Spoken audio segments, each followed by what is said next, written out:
first scripture this morning is from the book of Psalms, chapter 8, verses 3 through 9. When I look at your heavens, the work of your fingers, the moon and the stars that you have established, what are human beings that you are mindful of them? Mortals that you care for them. Yet you have made them a little lower than God and crowned them with glory and honor. You have given them dominion over the works of your hands. You have put all these things under their feet, all sheep and oxen, and also the beasts of the field, the birds of the air, and the fish of the sea, whatever passes along the paths of the seas. O Lord, our sovereign, how majestic is your name in all the earth. Second scripture this morning is from the book of Genesis, the first chapter, verses 24 through 31. And God said, let the earth bring forth living creatures of every kind, cattle and creeping things, and wild animals of the earth of every kind. And it was so. God made the wild animals of the earth of every kind, and the cattle of every kind, and everything that creeps upon the ground of every kind. And God saw that it was good. Then God said, let us make humankind in our image, according to our likeness, and let them have dominion over the fish of the sea, and over the birds of the air, and over the cattle, and over all the wild animals of the earth, and over every creeping thing that creeps upon the earth. So God created humankind in God's own image. In the image of God, God created them, male and female. God created them. God blessed them, and God said to them, be fruitful and multiply, and fill the earth and subdue it, and have dominion over the fish of the sea, and over the birds of the air, and over every living thing that moves upon the earth. God said, see, I have given you every plant yielding seed that is upon the face of all the earth, and every tree with seed in its fruit. You shall have them for food. And to every beast of the earth, and to every bird of the air, and to everything that creeps on the earth, everything that has the breath of life, I have given green plant for food. And it was so. God saw everything that God had made, and indeed it was very good. And there was evening, and there was morning, the sixth day. Here ends our readings.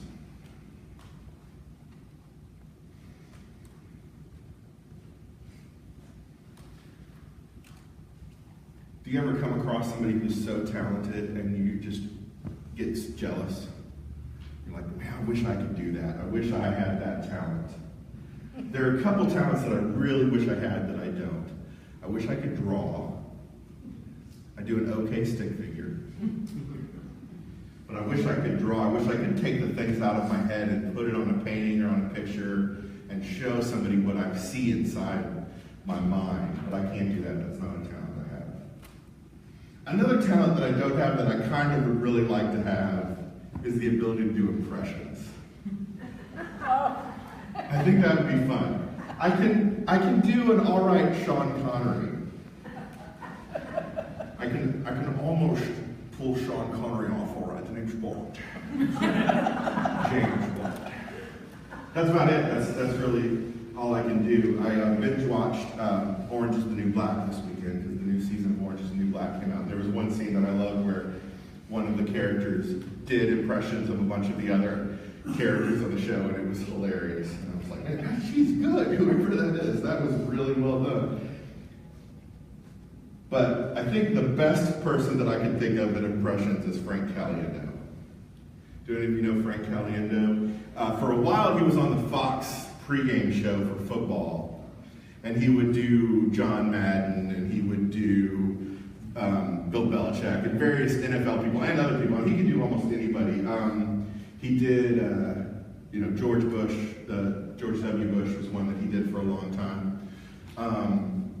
He's hilarious. But then I think about it, is he really that funny, or is it just the people that he's pretending to be that make us laugh? Does the joke work if we don't know who he's being? No. Not really. If you don't know who the person is that he's doing an impression of, you just sit there. And that happens sometimes because on his Fox pregame show, he'd always have, sometimes he'd play like 8 people in the sketch. Through the magic of camera, he'd be everybody. And you'd be laughing because, and then you're like, well, who is that supposed to be? And it kind of take you out of it for a minute. If you don't know the person that he's doing the impression of, it doesn't work. And so I just, I kind of wondered, like, is he really as funny as I think he is? Or is it just because he's so good at being other people, and that those people just make me laugh when I think of them, that's why I laugh? I don't know. I don't know the answer to that, but I do know that it's important for us to know who the person he's imitating is in order to get the joke, in order for it to be funny. Anyway, in our scriptures today, there's a word that I find troubling. It was in both. It was in the Psalms passage and the Genesis passage. It's the word dominion. It kind of troubles me. You have dominion over the earth. You have dominion over all these animals. Now, I think that our idea of the word dominion is probably not what was meant when they used that word in Hebrew, because we have kind of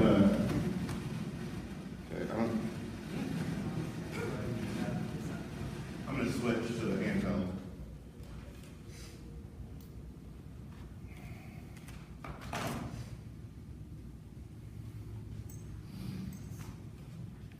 Because we kind of have a negative connotation of the word dominion. Like when you dominate something, that says a certain thing in our head. And I don't think that's what was meant. I actually, if you go to Text Week, or if you look and see what the actual scriptures for today are, I cut them down. Because the word dominion stuck out to me so much, I was like, that's what I'm going to focus on. Because it's actually the entire psalm. And it's the entire first creation story. Do you guys know that there are 2 creation stories in the Bible that are actually very different? So the 7 days creation story is the one that we're taking from today. The Adam and Eve creation story is a completely different creation story. It's the next chapter. And they're very different. The 7 days creation story, we have the entire creation happens in 6 days, God rests on the 7th. In the Adam and Eve creation story, it's 1 day. God creates it all on that day. And the order of creation is very different. In the 7 days story, we have like a lot of this cosmic stuff happening and the chaos, the earth being formed out of chaos. And you have male and female created together at the very end, which was in our scripture today. In the Adam and Eve creation story, Adam's created first.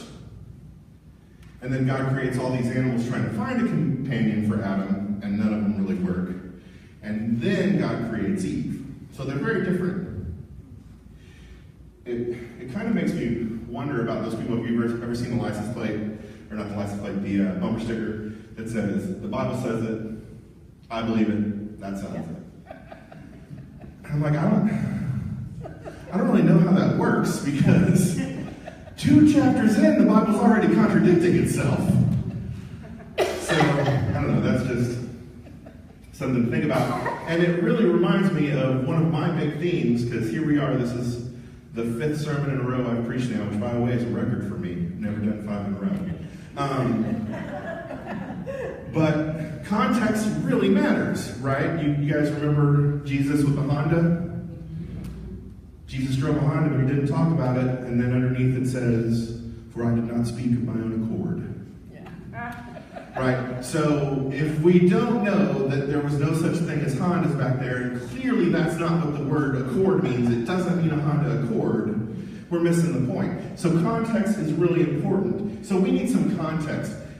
We know there are 2 creation stories. We're focusing on the first one today. Why do we have this creation story? Well, the Hebrew people had been taken into exile by the Babylonian Empire. They had come in to Israel, they had destroyed the temple, and they took the Jewish people as slaves and took them to Babylon. So they're away from their home. Their temple, which was the center of their religion, has been destroyed. I would think it'd be pretty easy to lose hope in that situation. Well, meanwhile, the Babylonians have a creation story. It's called the Enuma Elish. I'm going to read a little bit of it for you real quick.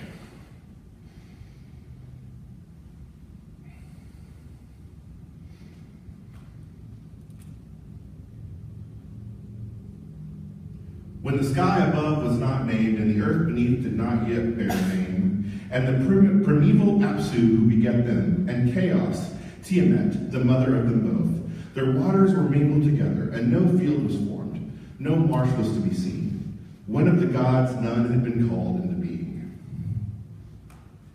In the beginning, God created the heavens and the earth. The earth was without form, without void. Darkness was over the face of the deep.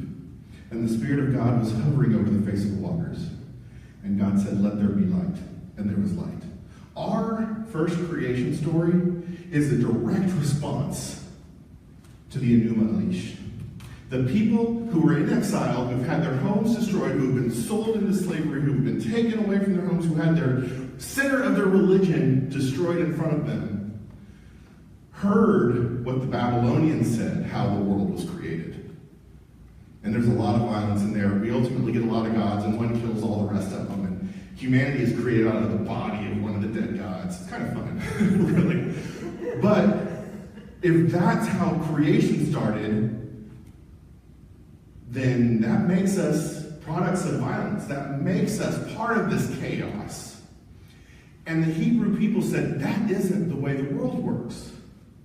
So they used the skeleton of the Enuma Elish and used similar words and used similar turn of phrase to say, this is how the world was created.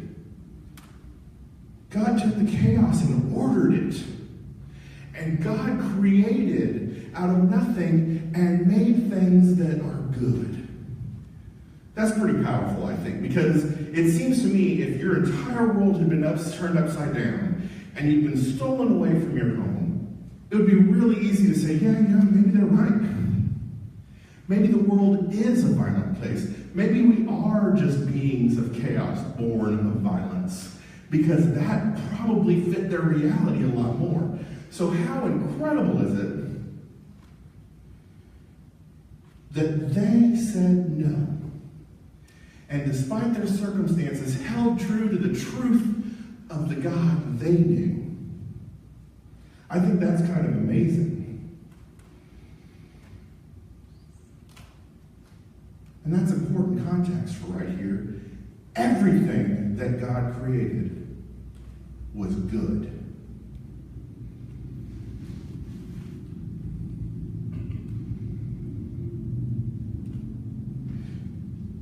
From our scripture today is one of my favorite verses. In the image of God, God created them. Male and female, God created them. Throughout history, we have a lot of people pointing to the Adam and Eve story to talk about why women should be subjugated. And I always wonder, why does no one ever see this? This is in the Bible too. That male and female were created together in the image of God, male and female, not just the image of God, male. Females were also created in the image of God. And the image of God, that's a big deal. A lot of times it's referred to as imago Dei, the image of God. That's what we have. We have the image of God.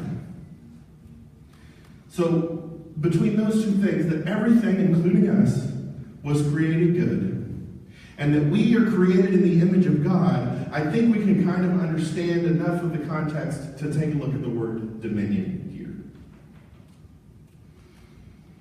God created the earth and the animals as good, as well as us. And God created females and males in God's own image.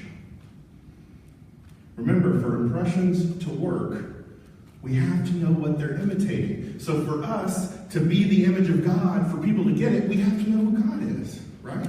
If we're going to correctly reflect the image of God, we have to kind of know who and what God is.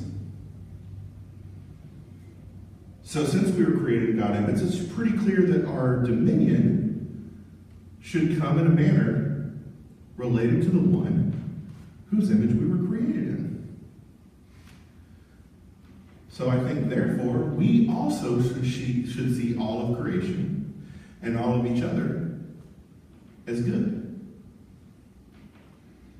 And really, the rest of the Bible, I think, gives us a pretty unarguable view of who God is, of whose image we have been made in, a God that is primarily concerned with love.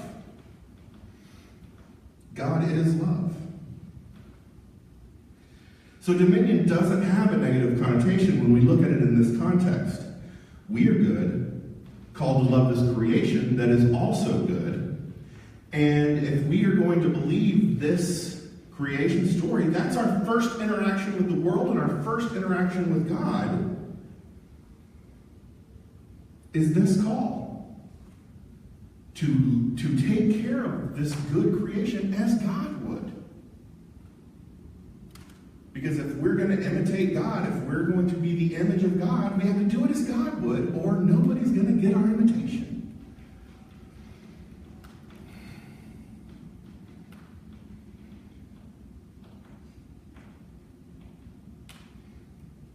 I'm blown away by the fact that this and a lot of our Old Testament Hebrew Bible comes from the time of exile.